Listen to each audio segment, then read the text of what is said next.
5월 17일 월요일 새벽기도 시작합니다. 찬송가 180장 하나님의 나팔소리 천지 진동할 때에 1절 부릅니다. 하나님의 나팔소리 천지 진동할 때에 예수 영광 중에 구름 타시고 천사들을 세계 만국 모든 곳에 보내요 구원 받은 성도들을 모으리. 나팔 불 때 나의 이름 나팔 불 때 나의 이름 나팔 불 때 나의 이름 부를 때에 잔치 참여하겠네. 하나님 말씀 스바냐서 1장 7절에서 13절입니다. 주 여호와 앞에서 잠잠할지어다. 너는 여호와의 날이 가까웠으므로 여호와께서 희생을 준비하고 그가 청할 자들을 구별하셨음이니라. 여호와의 희생의 날에 내가 방백들과 왕자들과 이방인의 옷을 입은 자들을 벌할 것이며 그날에 문턱을 뛰어넘어서 포악과 거짓을 자기 주인의 집에 채운 자들을 내가 벌하리라. 나 여호와가 말하노라. 그날에 어문에서는 부르짖는 소리가 제2구역에서는 울음소리가 작은 산들에서는 무너지는 소리가 일어나리라. 막대수 주민들아 너희는 슬피 울라.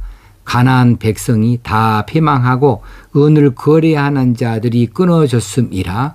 그때 내가 예루살렘에서 찌꺼기 같이 가라앉아서 마음속에 스스로 이르기를 여호와께서는 복도 내리지 아니하시며 화도 내리지 아니하시리라 하는 자들을 등불로 두루 찾아 벌하리니 그들의 죄물이 노략되며 그들의 집이 황폐할 것이라.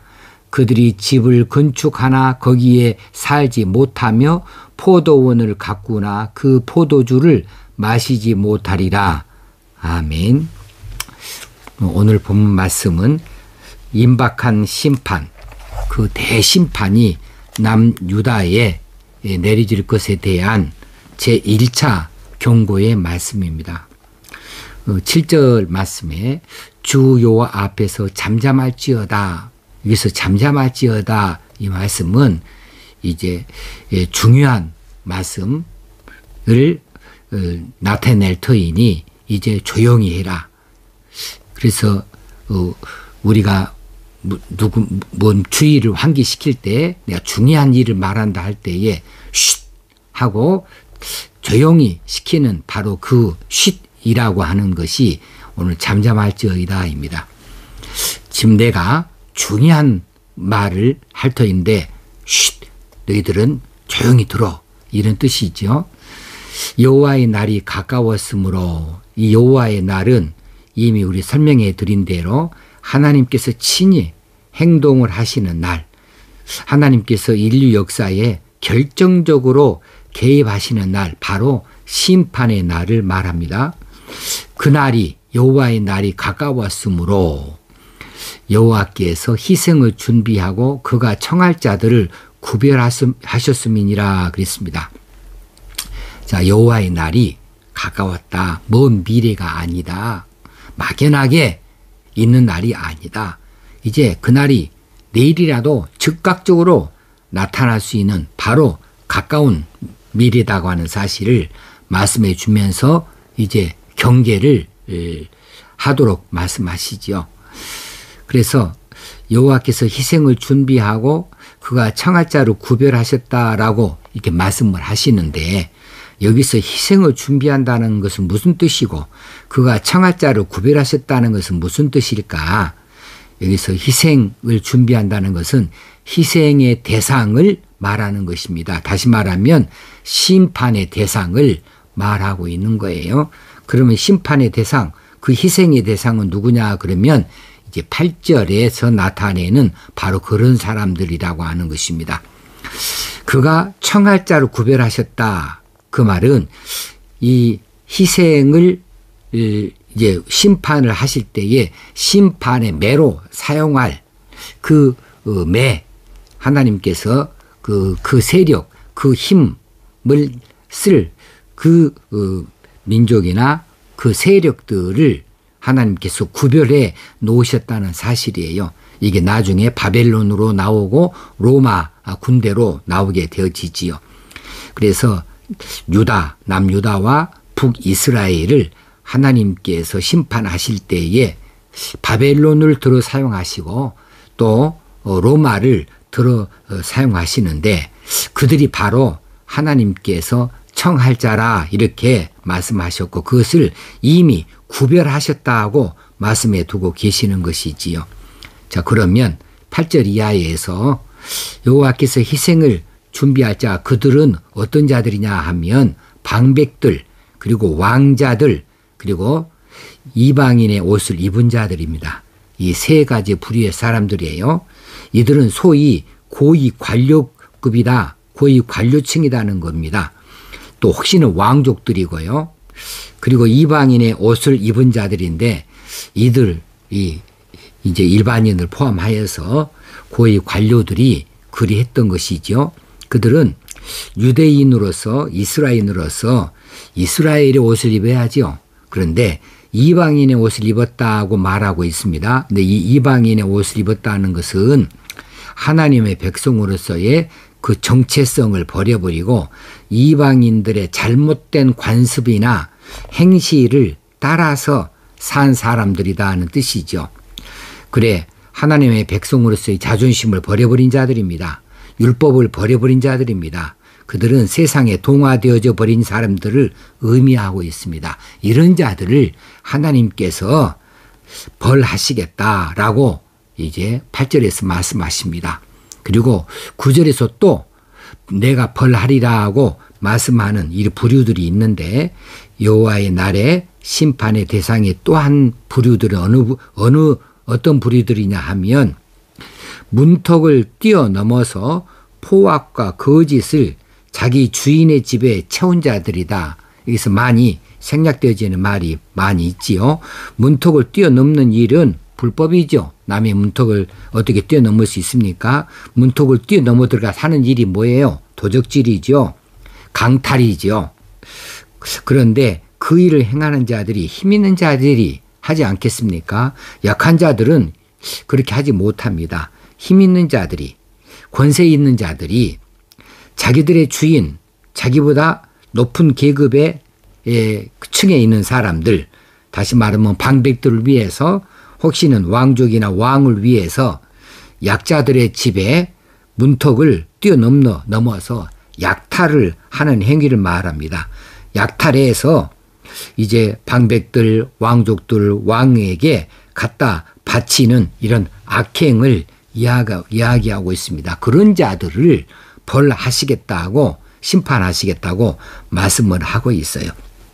자, 그들이 가진 권세와 힘으로 힘 없는 자들의 그들의 것들을 수탈하고 착취해서 그들의 유익을 위하여서 그들의 안위를 위하여서 이렇게 갖다 바치는 일들을 했던 것이지요.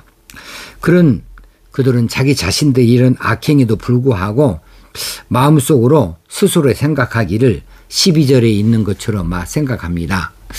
여호와께서는 복도 내리지 아니하시며 화도 내리지 아니하시리라. 이건 여호와의 부재 현상을 말하고 있는 거예요. 하나님이 아니 계시다는 거죠. 이들은 무신론주의자가 되어버리는 것이죠. 유대인인데 어떻게 이런 생각을 할 수 있고 이런 말을 할 수가 있겠습니까? 그들은 양심의 가책도 없고 심판에 대한 두려움도 없는데 왜 그렇습니까? 하나님이 아니 계시다라고 그렇게 그들이 생각해 버렸기 까닭이지요. 그런 그들을 향하여서 10절에서 하나님께서 말씀하십니다. 나 여호와가 말하노라. 그날에 어문에서는 여기 어문이라는 것은 물고기 어자예요. 물고기 문이라는 뜻입니다. 이제 이곳은 북쪽을 이야기합니다. 북쪽에 어항이 이제 물이 있는 곳이 있으니까 이스라엘은 북쪽만 있고 남쪽과 동서쪽에는 다 그 육지밖에 없어요. 이 북쪽에서만 고기를 가져올 수 있는데 이 북쪽에서 어문에서는 부르짖는 소리가 나고 제2지역에서는 울음소리가 날 것이고 작은 산들에서는 무너지는 소리가 일어나리라. 막데스 주민들아 너희는 슬피 울라 그랬습니다. 이 이야기는 지금 예루살렘 곳곳에서 동서남북에서 여호와의 무서운 심판이 임하게 되어질 것이고 그 누구도 피할 곳이 없을 것이라는 의미이지요. 그리고 12절 하반절에 여호와의 복도 여호와께서 복도 내리지 아니하시고 화도 내리지 아니하시리라고 이렇게 비웃는 자들 그들을 12절에 보니까 등불로 두루 차 벌하시겠다고 그렇게 다짐을 하고 계십니다. 자, 이렇게 해서 7절에서 말씀하시는 희생할 자가 누구들인가에 대해서 심판을 받을 자들이 누군가에 대해서 다 말씀해 주고 계십니다.